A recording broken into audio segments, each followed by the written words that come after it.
My name is Tida, and this is a short documentary exploring the issue of homelessness in downtown Salt Lake City. Homelessness is one of the biggest challenges in downtown. Many people have seen tents, people sleep on the sidewalks, riding the train with no place to go. This issue is not just about housing, but it's also about safety, health, and how we take care for people in our community. I want to share a real story from my neighbor who lived in Liverton. He had to take the train, go to work every day. He told me one time while he was riding the train to work, he has a very frightening experience. He found the man. The man was walking back and forth on the train, hitting the walls, slamming the seats. The man was screaming loudly and shouting, "I hate my life," over and over again, causing panic among the passengers.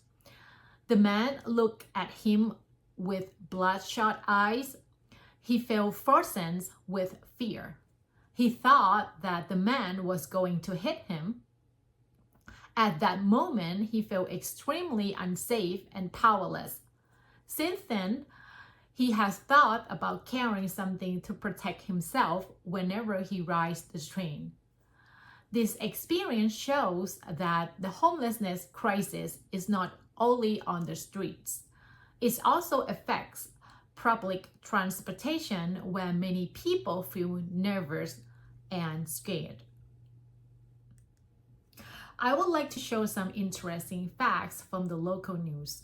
According to the Utah Office of Homelessness Services, the 2024 point-in-time count reported that 3,869 people were experiencing homelessness across Utah on the night of January 25, 2024, with about 2,297 of them were located in Salt Lake County. Shelter-based utilization was 86.86%, meaning about 13.14% of beds were available.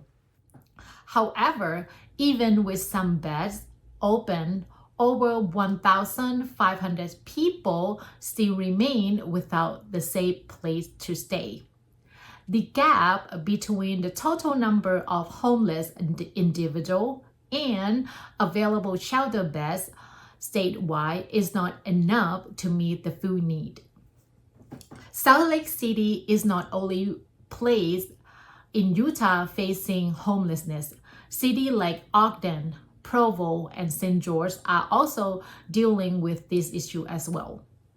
Even though the city has tried to provide more housing and services, many people still live without shelter due to barriers like mental health issues, addictions, and strict shelter rules.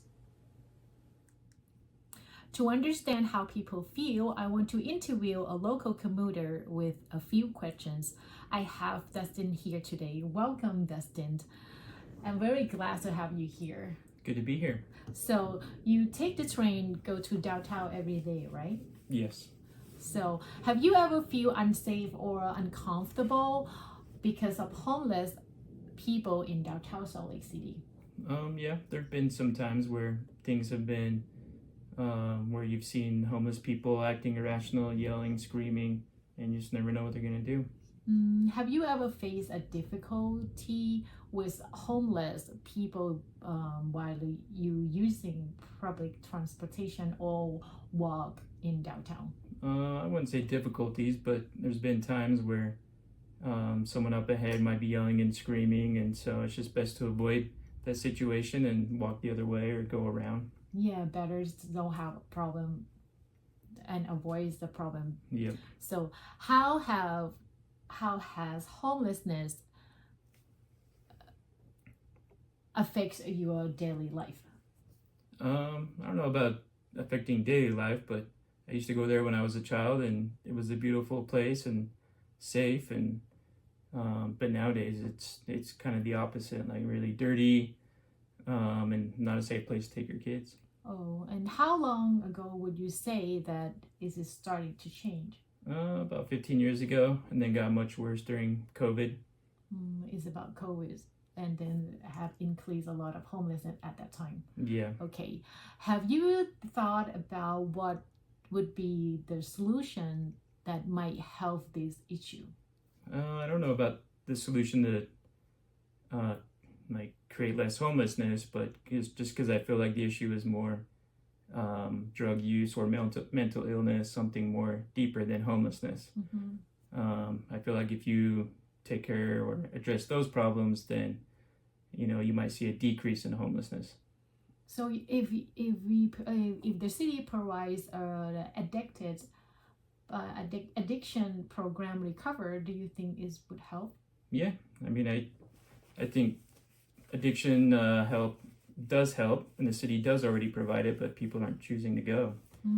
You know, I think they just kind of need to either be forced to or want to.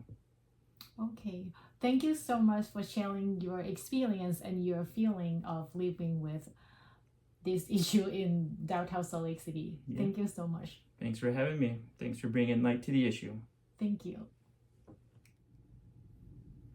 To solve this issue in the short term, we need to expand shelter capacity and lower strict rule to close the gap of 1,500 people and ensure that no one have to sleep on the street.